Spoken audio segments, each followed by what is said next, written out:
era pleno invierno. Nosotros salimos de inspección de patrullas y el centro de coordinación nuestro se puso en contacto con las patrullas diciendo pues que había habido un problema en los túneles de Ayurdín y que un vehículo se había salido de la calzada. Bueno, nosotros estábamos muy próximos a la zona, la carretera esta.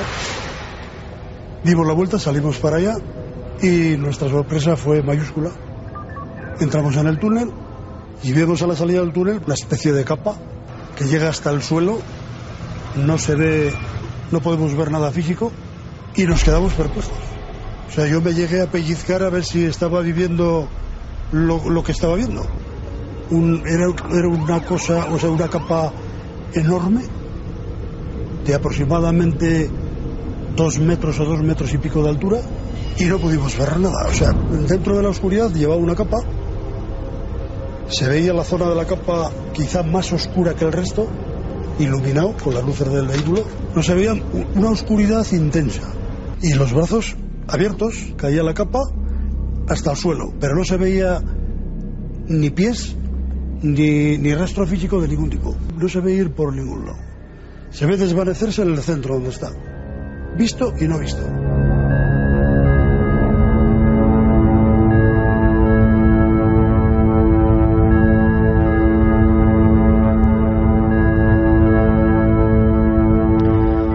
Una y 33 minutos. Buenas noches, amigos. Yo tuve la sensación inmediata de estar dando un auténtico puñetazo en el inconsciente colectivo. Sabíamos perfectamente que el testimonio de este jefe de patrullas de la Ertzaintza, 30 años de intachable hoja de servicio y 30 años con un concepto del miedo relativo, porque José Miguel Aedo es una de esas personas que ha estado en la lucha antiterrorista con circunstancias de tensión, de temor, de peligro. Ha visto seguramente muchas cosas, sus ojos han contemplado muchas cosas que la mayoría de los seres humanos ni hemos imaginado.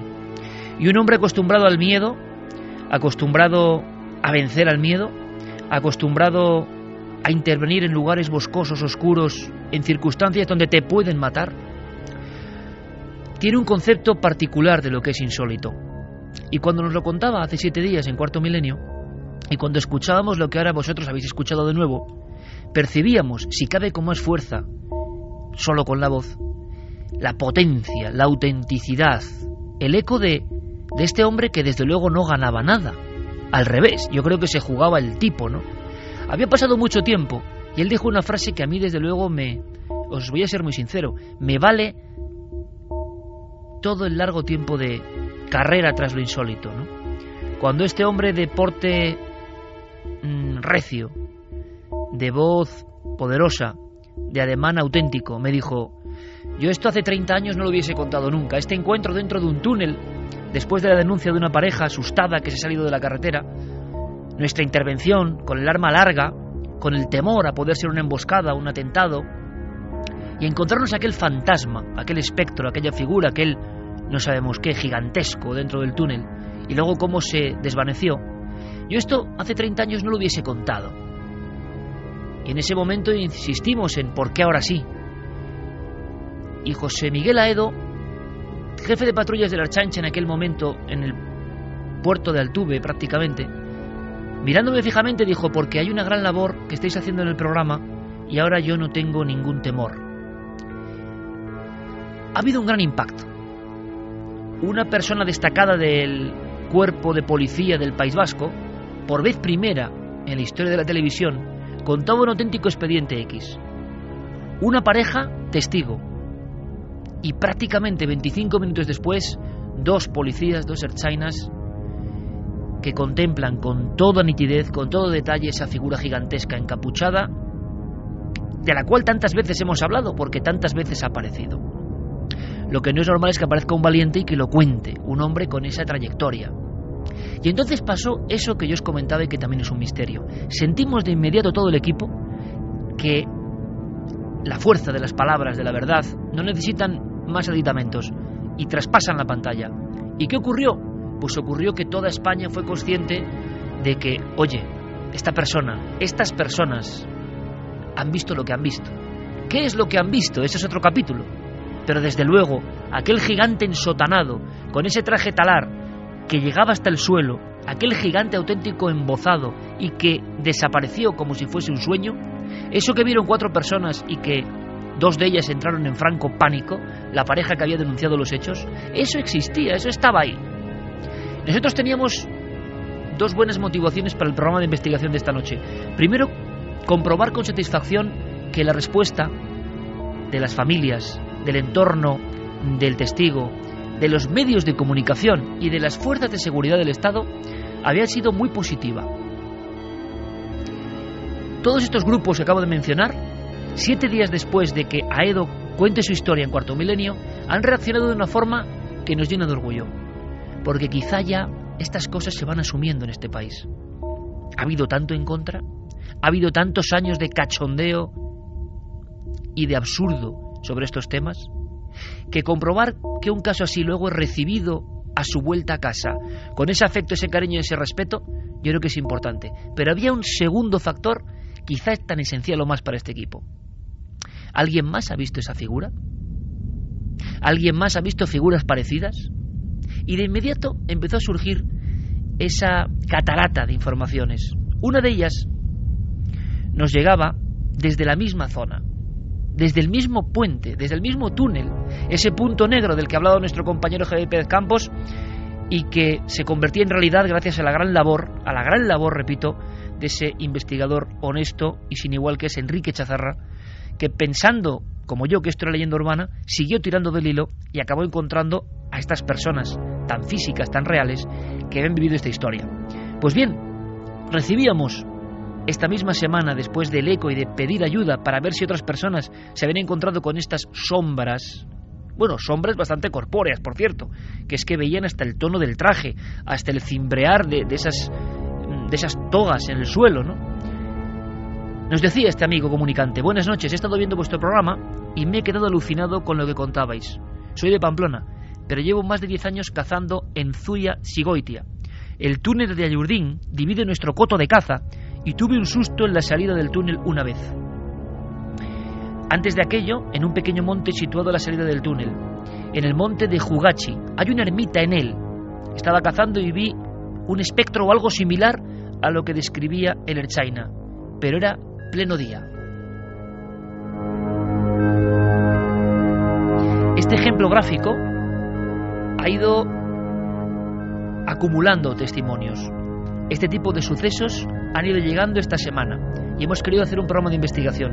Hemos querido escuchar las voces de esas personas que en diferentes puntos de España se han encontrado con el retrato robot, con lo mismo, con el calco, que ya viene siendo no habitual, pero sí frecuente en el mundo de la investigación. Y esta noche queremos saber algo más. Queremos saber qué puede significar esto. Porque tradicionalmente estas apariciones en la carretera se han asociado con el fenómeno de los ovnis, por ejemplo. Pero curiosamente en estos casos no hay una luz, no hay nada que acompañe a estas figuras. Hay quien piensa que puede ser una señal. ¿Pero qué señal es esa? Esta noche, queridos amigos de Milenio 3, todos juntos, y os animamos a ello, partimos en busca de esa sombra en la carretera.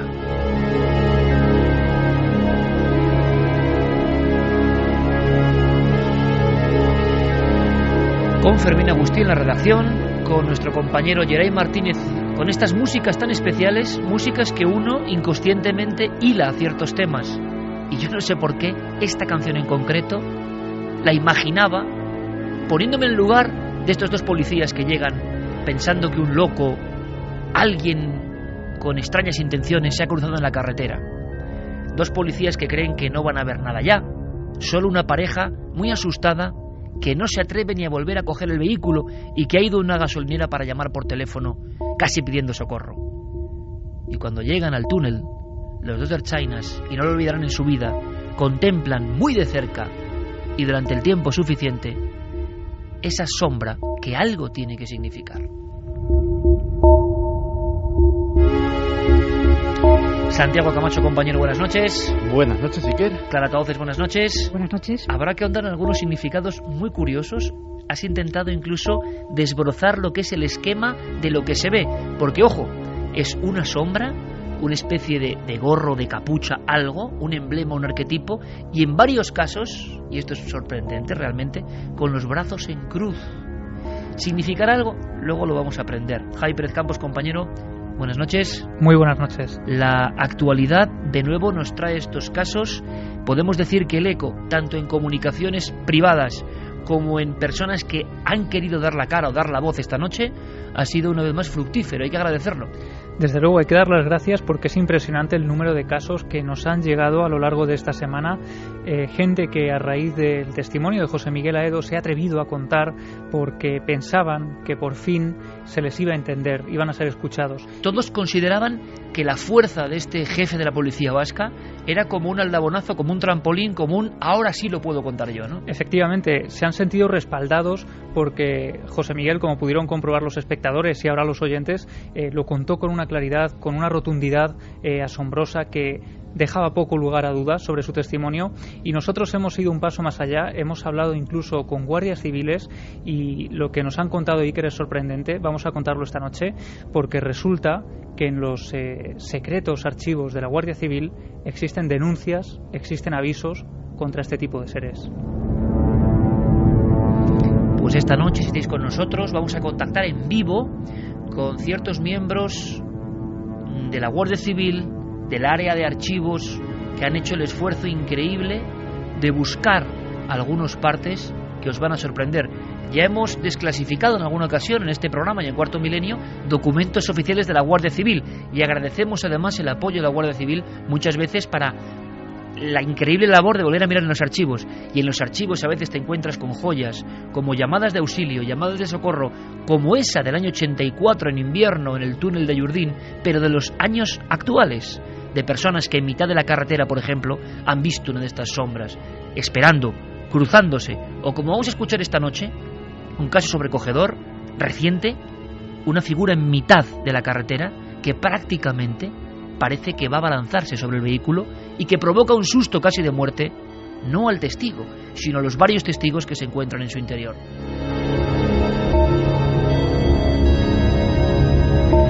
Una y 44, Carmen, buenas noches. Buenas madrugadas, Iker. Y por supuesto hoy, porque esta operación continúa entre televisión y radio, que son programas hermanos, tendremos muchísima atención a las redes sociales y al envío al mail. ¿Por qué? Porque puede que esta noche de caza de la sombra, podemos llamarlo así, caza a la sombra, podamos recibir otras informaciones muy interesantes. Quedan, por ejemplo, algunas, quizá por cronología vital no lleguemos, pero el propio Aedo tenía interés en esa pareja que llamó, esa primera pareja que en una noche de invierno va camino de Vitoria-Bilbao y se encuentra con lo imposible, con lo inconcebible. Si siguieran con vida, qué hermoso sería, ¿no?, saber de ellos. O el otro testigo de la policía, cuya vida se derivó por otras lindes, cómo sería de bonito para este programa localizarlos, saber de más personas que vieron a la misma figura. Así que hoy es muy importante lo que nos llegue, como siempre, pero hoy especialmente importante lo que llegue a través de vías de contacto.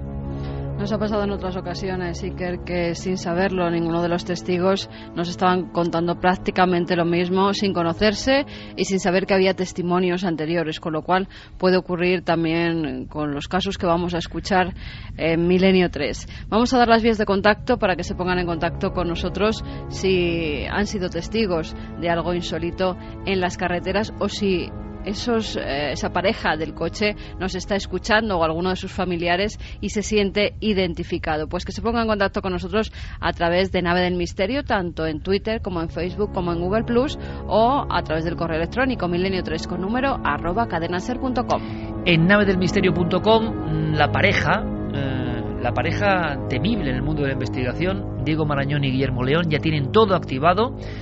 Ya seguro que van dando esa información paralela, esa información cada vez más interesante. Tenéis todos nuestros contenidos audiovisuales, todas las novedades, todos los libros, toda la documentación que muchas veces nos preguntáis, ¿no? Oye, sobre este tema que habéis hecho el dossier, ¿qué libros hay? ¿Qué puedo leer para ir un poco más allá, profundizar? Bueno, pues todo en las secciones diferentes de navedelmisterio.com, con Diego y Guillermo llevando todo a tope. ¿Estáis todos? Nosotros dispuestos a ir a la caza de la sombra. Toda la actualidad en torno a nuestros programas en navedelmisterio.com, el portal hacia lo desconocido.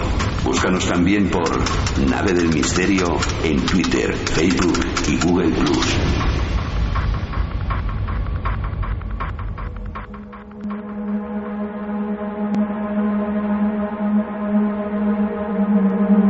M47. Nuestra nave de radiofónica está ahora planeando sobre esa zona concreta. Yo decía que para mí era muy emocionante y quizá me veis especialmente motivado, y es que es normal, porque yo siendo un crío, siendo un niño, y ya sé que me repito mucho, descubrí el asunto de los ovnis, me volví definitivamente loco, dediqué mi vida a buscar estas cosas con una pasión que sigue siendo latente y viva, y todo fue por una serie de coincidencias. Y claro, cuando Enrique Chazarra, nuestro querido amigo, nos llama diciendo esto de que pensábamos que era leyenda urbana, que se contaba, un túnel y un ser como flotando, es lo que se contaba, y una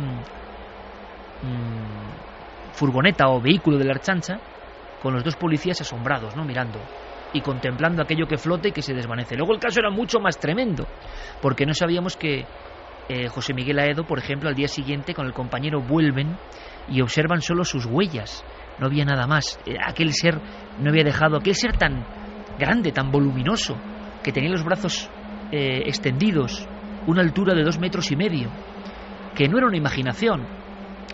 Solo un necio, ¿no?, solo un ignorante puede pensar que 4 ojos de la policía están viendo un efecto óptico o algo similar, cuando podían ver hasta el tejido. Y esto es lo importante, amigos. Estamos hablando de figuras que tienen cierta corporeidad, es lo que parece. Todo esto ocurrió en ese mismo marco. Yo no lo supe de niño. Yo tenía 11 años, invierno del 84, y ha coincidido todo esta semana pasada, ¿no? Yo recordaba en mi videoblog, por ejemplo, cómo empecé en estos temas, cómo empecé a buscar estos temas. Fue en Vitoria en aquella época, y a 15 kilómetros de Vitoria, y en aquella época yo no lo sabía, se producía este encuentro. Para mí ha sido, no sé, bonito ver que los medios de comunicación, el diario El Mundo, el diario El Correo, han dedicado páginas enteras al caso de José Miguel Aedo, el jefe de patrullas de la Ertzaintza, y lo han hecho con honestidad, con seriedad, sin esas punzaditas, ese cachondeo de parte del periodismo que a veces parece que es lo que se lleva, ¿no? Ser muy gracioso. Bueno, pues en el caso de José Miguel, parece que José Miguel es persona que no da lugar a mucha gracia, y desde luego a la cara no. Entonces su testimonio tenía ese ingrediente tan duro, tan difícil de creer, que ha sido un aldabonazo para los que no creen en estas cosas, y ha sido como un respiro, una energía para los que creemos que esto ocurre. Y yo quería, antes de empezar la investigación de esta noche, saludar por lo menos al protagonista que nos ha hecho este regalo, que nos ha dado este caso 30 años de secreto para nosotros y para vosotros, que es lo importante, y para vivir un poco cómo ha sido la repercusión. Porque ojo Santi, ojo Clara, ojo Javier, ojo Carmen, porque esto es muy interesante. Cómo un caso de este calibre lo vive hoy en el 2014, por ejemplo, una población como Vitoria. Puedes encontrarte sorpresas, ¿no? Por ejemplo, que nadie se lo cree. Estas son las cosas de Iker y nadie se las cree. ¿O ha pasado todo lo contrario? José Miguel Aedo, amigo, buenas noches. Muy buenas noches. ¿Cómo han sido estos días de repercusión después de contar en Cuarto Milenio y de contar con la fuerza que lo hiciste, el testimonio que viviste hace ya casi 30 años? Bueno, pues ha sido una repercusión, bueno, hasta cierto punto positiva, ¿no? Sinceramente no esperaba.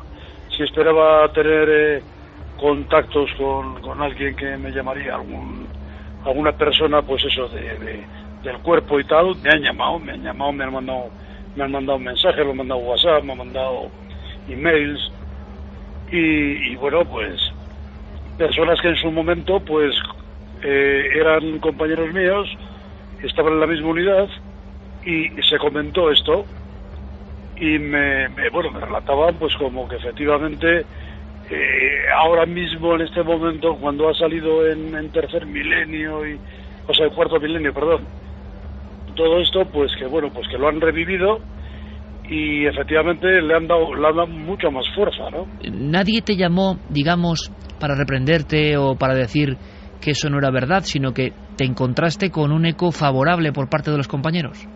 Sí, no, en absoluto, Nadie me ha llamado para contradecir, ni muchísimo menos. Los que se han puesto en contacto conmigo, se han puesto en contacto, pues no sé, de una forma positiva, ¿no? Que lo han visto muy bien, que lo han visto fenomenal, que han vuelto a recordar aquellos días que se habló tanto de ello, claro, las fechas donde ocurrió, ¿no? Yo pienso que vosotros estáis haciendo una labor muy, muy importante.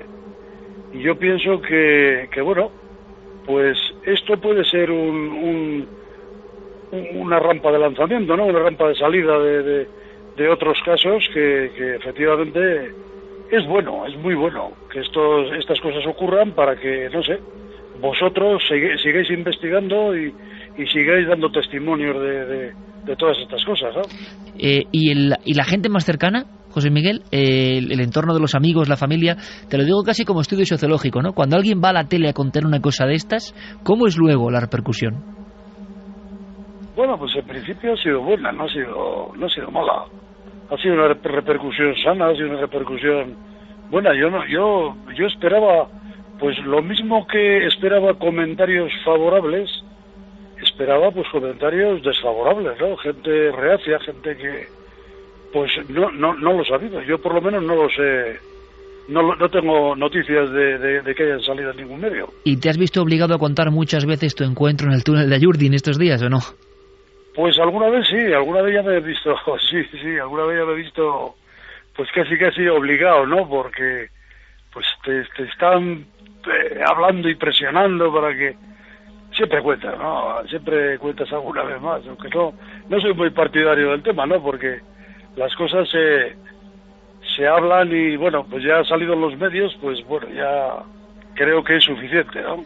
Pues José Miguel, nosotros lo que hacemos es, a partir de esa rampa de lanzamiento, de este caso, de esta verdad que tú contaste, con esa fuerza que eso cala, eso llega hasta el más escéptico y el más recalcitrante.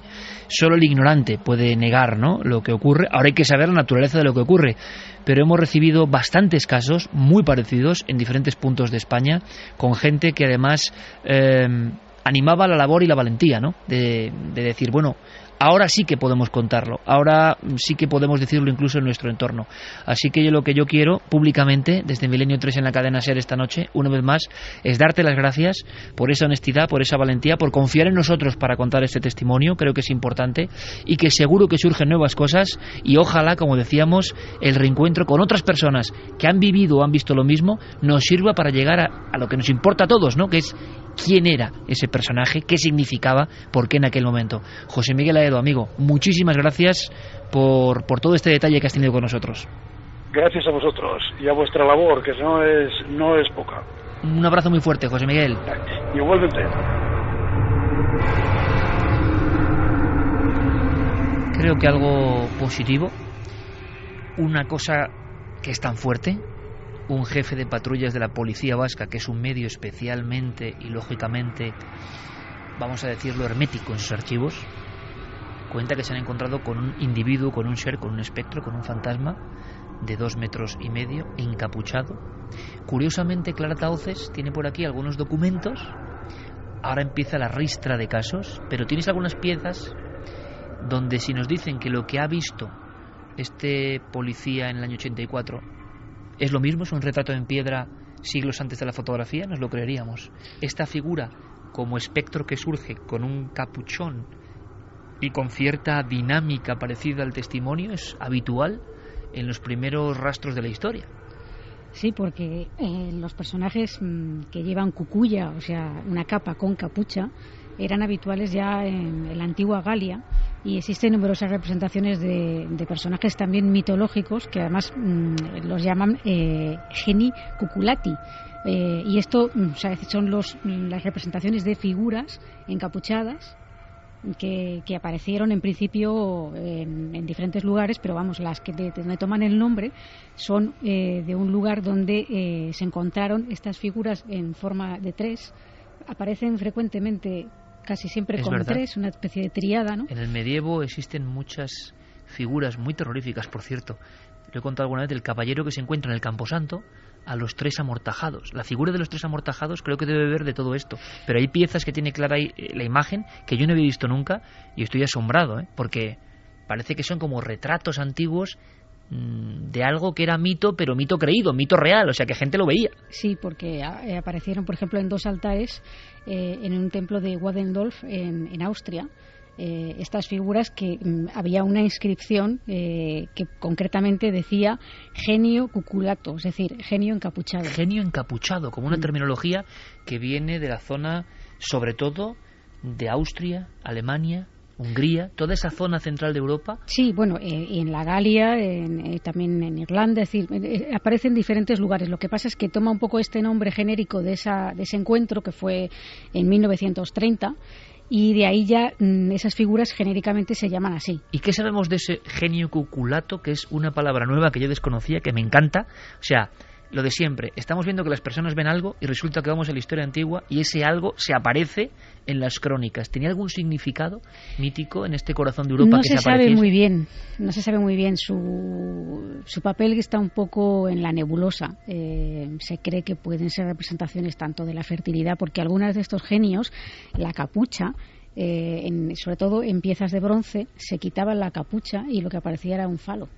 Como signo de fertilidad. Como signo de fertilidad, también como de salud, pero ojo, también eran como una especie de deidades que podían entroncar con lo maligno o con lo benigno, pero en una categoría menor, ¿no? Como muy habitual dentro de las gentes pobres y no tanto en las dignidades, porque los templos no son muy frecuentes ni muy comunes, ¿no? Eran genios populares, sí. Figuras que adoraban las personas del pueblo y que hablamos quizá de 1500, 2000 años, y ya aparecen figuras encapuchadas que surgen de esa parte de la naturaleza desconocida. Un simple apunte, es que en España, Javi, ¿podrías ponerme un ejemplo concreto? Tenemos, y no muy lejos del túnel de Ayurdin, es curioso esto, ¿no? La conexión con lo que llamamos mito, y que hemos creído siempre que era mentira, mito era mentira, y me parece a mí que no. Mito es una forma de enseñanza que trasciende el tiempo, formulado casi como un relato oral. Aparecen las figuras de la noche, los ensotanados, muy parecidos a lo que dicen testigos ver hoy en día en esa misma zona. Sí, en la zona del País Vasco. De hecho, allí hay una frase, un dicho, que dice el día para los del día y la noche para los de la noche, refiriéndose a este tipo de seres. Y existen en la leyenda unos personajes llamados el Gaueco, que es un ser de gran oscuridad, un ser que en ocasiones es representado como la propia personificación de la noche, que se aparece en lugares donde hay próxima pues algo que puede generar una tragedia, como para avisar de un peligro al testigo que está a punto de pasar por él, y se considera que son unos personajes benignos, unos personajes que de alguna forma avisan para que no se produzca esa tragedia. Sin embargo, si el testigo hace oídos sordos de esa advertencia, estos seres sí se convierten en algo peligroso, hasta el punto de que pueden ser ellos mismos los causantes de esos peligros. La pregunta es, ¿el ser humano estaba viendo unas cosas, inventaba unas cosas para explicar algo que estaban viendo, o porque estaban viendo algo lo transformaban en su mundo y le daban una serie de leyes? Vamos a aprender entre el hoy y el ayer esas leyes. Quedados con algún término, vamos a viajar también, por ejemplo, al Antiguo Egipto.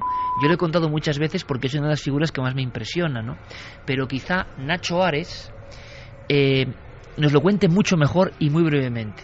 Nacho Ares nos habla de una figura que aparece en muchos templos, que yo desde mi ignorancia, cuando la veía y estudié un poco sobre ella, dije, jolín, qué miedo da esto, porque además está aislada muchas veces. Ves los grandes frisos cuando vas a Luxor, a la antigua Tebas, o vas a Comombo, o vas al Valle de los Reyes o las Reinas.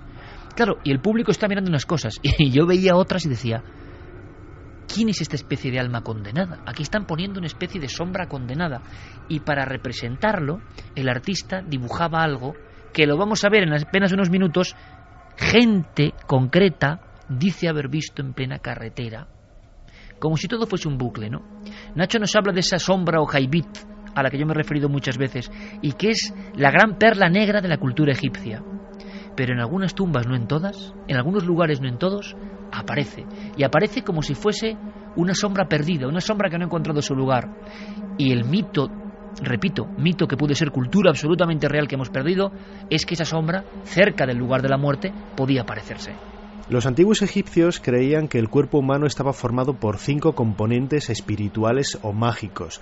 Estaba el Ka, el Ba, el Aj, el propio nombre de la persona, y un quinto elemento muy importante era la sombra.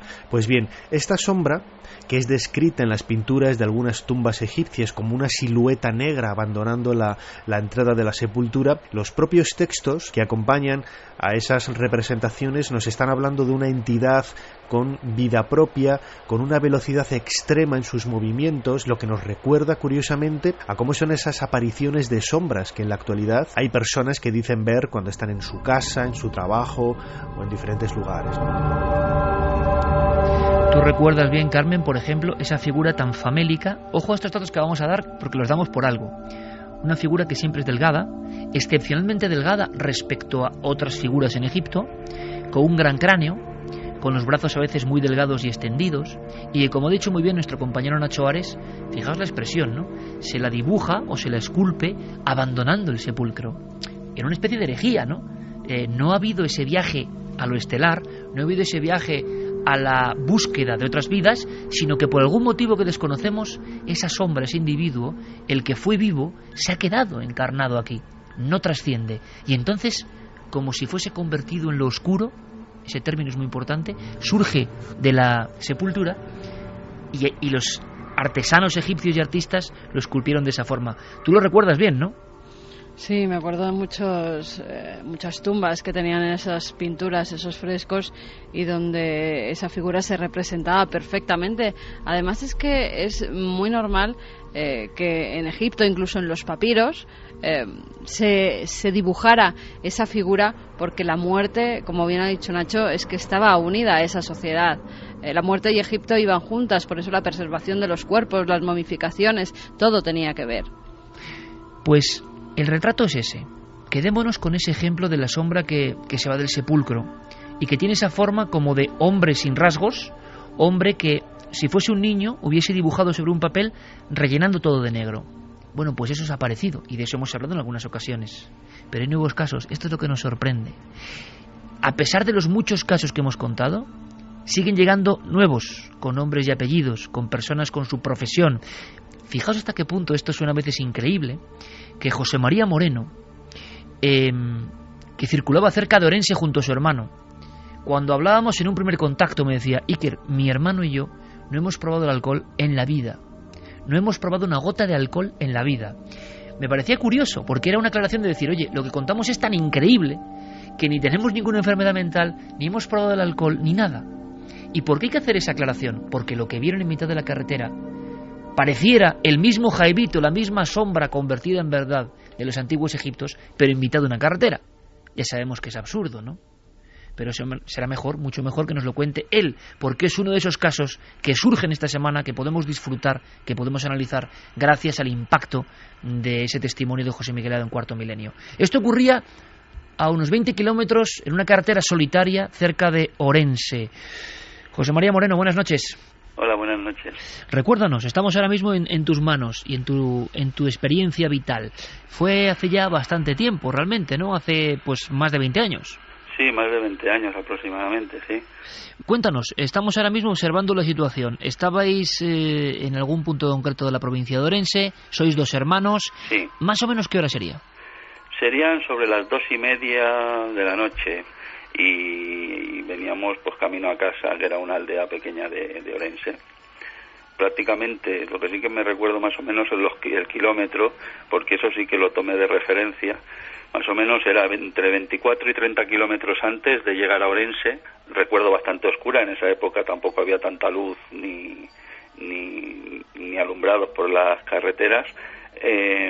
Pues nada, íbamos circulando y iría a una velocidad de unos entre 80 a 100 kilómetros por hora más o menos, y en esto que hubo una figura que me recordó mucho al ver el programa anterior de este pasado domingo.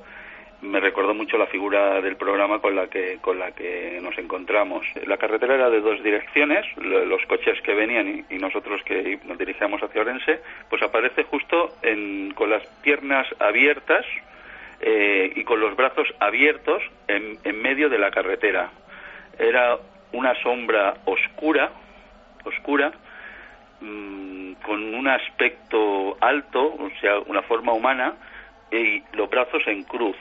Con los brazos en cruz, que yo, para mí eran más largos de lo normal. O sea, veía una figura que era más larga, unos brazos más largos de lo normal. Te llamó la atención especialmente eso, ¿no, José María? La extensión. Bueno, ¿hablamos de una figura delgada, una figura gruesa? Yo la recuerdo delgada, más bien. Uh-huh. Yo la recuerdo delgada, y los brazos sí que podían pasar incluso por lo que era por encima del coche. O sea,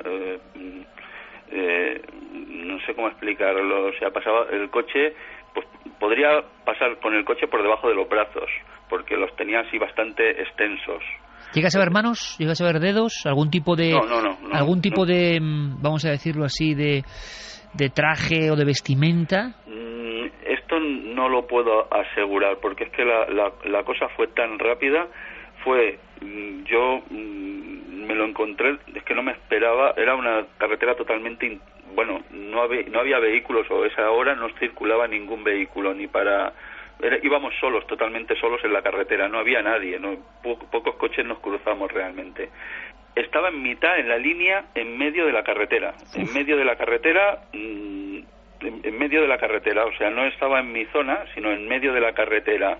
O sea, entre los dos carriles, en medio. Y la forma humana era clarísima, ¿no? No podía ser... Era forma humana, pero era totalmente oscuro. El rostro, imposible de ver. No le vi el rostro, no tenía rostro. Y ahora mismo, cuando estamos hablando, José María, yo creo que, como pasa muchas veces con estos testimonios, y le pasaba a Ertzaina al jefe de patrulla que estuvo en el programa, es que parece que estáis viéndolo de nuevo, ¿no? Estás contándolo y parece que estás viéndolo de nuevo.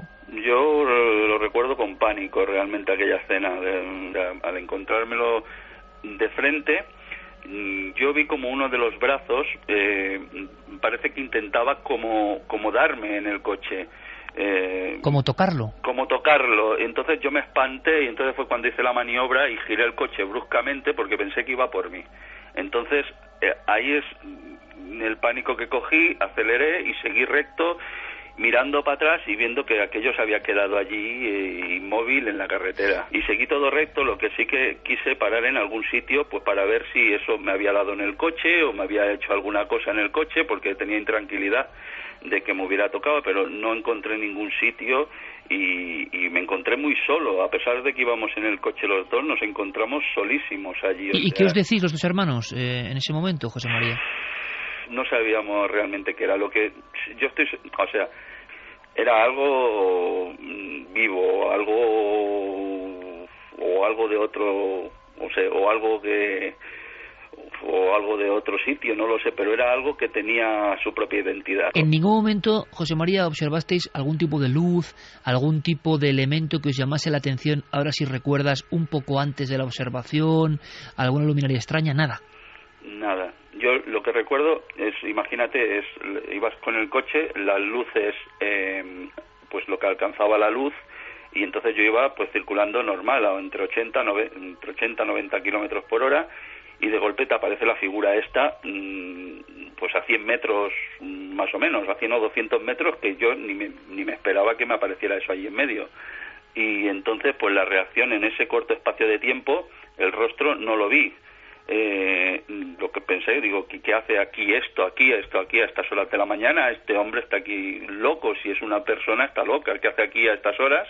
También lo vi, me pareció demasiado alto, también lo vi alto realmente, al intentar esquivarlo, pues parece como que se echó así hacia la derecha, hacia mi coche. Yo lo esquivé y seguí corriendo, pero aterrorizado. ¿Llegaste a pensar eso, que había tocado o que habías llegado a percutir con el vehículo en la estructura esa humana? Sí, porque entre estas cosas, claro, pasan muy rápido, pero entre el susto que me llevé, entre que lo esquivé, entre que hizo así con el brazo y entre que lo adelanté, no sabía si me había llegado a alcanzar el coche. De hecho, paré más adelante en Orense, por allí paré más adelante para ver si me había alcanzado en el coche. Paré cuando ya había luz, que era pasado Orense, allí ya llegando prácticamente a mi casa, que era cuando encontré un sitio y me paré y detuve el coche y entonces pude mirar a ver si me había dado aquello y no me había dado, porque tenía dudas de si me había tocado o no me había tocado el vehículo. Pensé, una vez pasado este mal trago, cuando ya estaba un poco más tranquilo, cuando ya había hecho unos cuantos kilómetros, pensé que me podía haber matado, porque con eso, al hacer un giro así de volante y tal, me podía haber matado perfectamente en aquel sitio. Te dio la impresión de que aquello se quedaba allí, ¿no? Que vosotros seguís ruta y que aquello no se evaporaba, sino que se quedaba allí. Aquello quedó allí, lo que fuera aquello quedó allí. José María Moreno, pues te lo agradecemos muchísimo, porque con estos casos tan importantes, creo yo, vamos construyendo un puzzle para intentar entender. Cuando has contado de esta forma tu experiencia, cuando te estaba escuchando junto con tanta gente en toda España, a mí me estaba viniendo a la mente casos que yo mismo he investigado. La provincia de Albacete, Pozo Hondo, por ejemplo, pues idéntico a lo que estás contando. En otra población de Santander, en mitad de la carretera, con los brazos en cruz y que un coche tiene que esquivarlo. También, es decir, parece que son las mismas cosas que se repiten una y otra vez. Y en este caso, además, con dos testigos que ven exactamente lo mismo, la hipótesis de la alucinación, el reflejo, todas esas cosas que se suelen contar, en este caso evidentemente resultan absurdas. Y nos enfrentamos a una serie de apariciones que por algún motivo desde siempre parece que están ahí, quién sabe si por el lugar concreto, y que además actúan de una forma muy similar. La largura de los brazos también la he escuchado en muchos casos, así que te lo agradecemos muchísimo por la valentía y por la exposición tan clara que has hecho, José María. Muchísimas gracias. Muchas gracias a vosotros. Un fuerte abrazo, gracias.